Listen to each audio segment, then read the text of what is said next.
Now, Frank, you were able to get out in time to get running. I beat the rain this morning. Yes. The wind was starting to pick up because I knew if I waited till noon, yes, it get a little dicey. really was not good then. Yeah, I was just telling y'all a second ago, Courtney and I were here watching it from the camera, and instead of the rain going from top to bottom, it was going from left to right. Yes, not a good thing. No, not at all. But hey, you know, it's nothing crazy. This is part of Ida as it's moving towards the north. These are some showers we're looking at parts of Upson County now, about to roll into parts of Crawford County, perhaps Taylor County before all is said and done. Let me throw this in pause. I want to show you why we're watching these pretty closely, because we do have a brief spin-up tornado risk across central Georgia tonight. So here's the wind mode, the velocity as you might know it. And let me first take you here to Talbot County. You see where we get those bright greens and those dark greens? That's indicative of some broad rotation. So essentially, we don't have rotating storms, but rather rotating showers moving into central Georgia. And again, we don't have a tornado watch in effect. This isn't anything drastic. It's just something that we have to keep a close eye on this evening.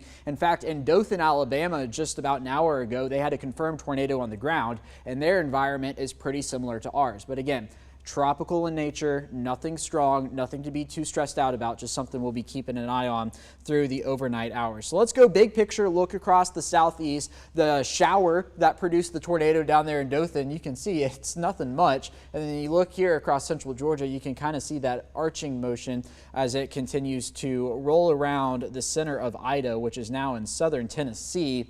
Right about there. You can see the circulation there. It's made its way all the way up from Louisiana. So we'll watch this line. We'll watch the line crossing 85. By the time that line that crosses 85 is in central Georgia, I think we'll be okay by about 10, 11 o'clock tonight, and the threat will be over. Now, I just mentioned Courtney and I were watching the cameras this afternoon, and not only was the rain going sideways, but the cameras were shaking. That's because it's windy, and it remains to be windy. 25-mile-an-hour wind gusts here in Macon, 23 in Warner Robins. This is all just within the past few minutes. We've seen higher gusts this afternoon. Current temperatures across the region, most of us in the 70s, a few of us has peaked into the 80s. I was saying just a minute ago, it's the last day of meteorological summer. It does not feel like it at all in terms of the temperature, but it is still humid outside as we are in that tropical air mass with dew points in the low to mid 70s. Add it all up, you get feels like temperatures in the low 80s. Certainly beats the triple digits, but the southerly wind we have to thank for all of the tropical moisture. So we do have a level 1 risk in effect for all of our area for the remainder of the evening, for the main threat being the brief spin-up tornadoes.